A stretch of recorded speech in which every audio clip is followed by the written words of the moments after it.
En même temps où les actionnaires se voyaient garantir un minima le maintien de leur rémunération, allant jusqu'à une augmentation du dividende de plus de 9% pour le groupe EDF.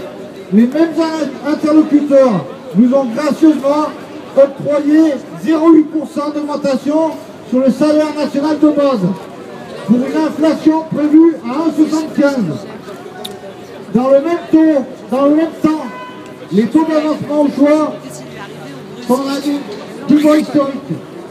Ainsi, après les pertes enregistrées en 2012 et les chiffres de l'INSEE viennent de sortir, le pouvoir d'achat des salariés a reculé de 0,4%.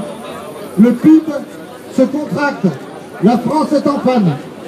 Ainsi, nous subirons un recul en 2013. Ainsi, en France et dans les IEG, les mêmes recettes que celles qui étranglent les salariés espagnols, grecs, les mêmes dictats qui précarisent les peuples irlandais, allemands, chypriotes, nous sont imposés, que ce soit au travers des mesures salariales en berne ou un accord flexi précarité au nom duquel le gouvernement s'apprête à casser le code du travail. Pour info, il est clair que nos dirigeants doivent tourner le dos aux recettes libérales produites par le FMI et la Banque mondiale. Recettes qui alimentent l'austérité par l'appauvrissement de celles et ceux qui créent les richesses. FO Énergie et Mines rappelle qu'en France, c'est la consommation des ménages qui est le moteur de la croissance. Dès lors, les recettes pour relancer l'activité économique sont simples. Il faut rendre aux salariés le fruit de leur travail. Il faut rééquilibrer la répartition des richesses créées en augmentant les salaires. C'est possible et cela peut prendre une forme très concrète dans les IEG.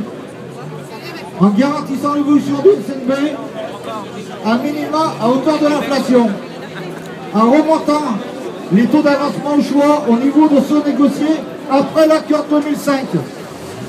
En corrigeant les inégalités salariales que subissent les femmes, en mettant en place le 14e mois pour toutes et tous. Puisque la période sera celle des changements et autres transitions, FO Énergie et Mines propose de commencer par la transition économique et de mesurer l'efficacité du dirigeant et de la classe politique sur les indicateurs de valeur durable. Une nouvelle fois, les employeurs, les actionnaires au premier rang, desquels les forces publiques, ont tout à gagner en temps de la colère et le mécontentement des électriciens gaziers. FO Énergie et Mines espère que la mobilisation de ce jour permettra des avancées significatives, à commencer dans les entreprises, les unités où les avancements au choix sont en passe d'être distribués. FO Énergie et Mines salue celles et ceux qui aujourd'hui ont réclamé leur dû, se sont mobilisés et ont ainsi porté haut et fort les revendications légitimes des électriciens et gaziers. Merci mes camarades.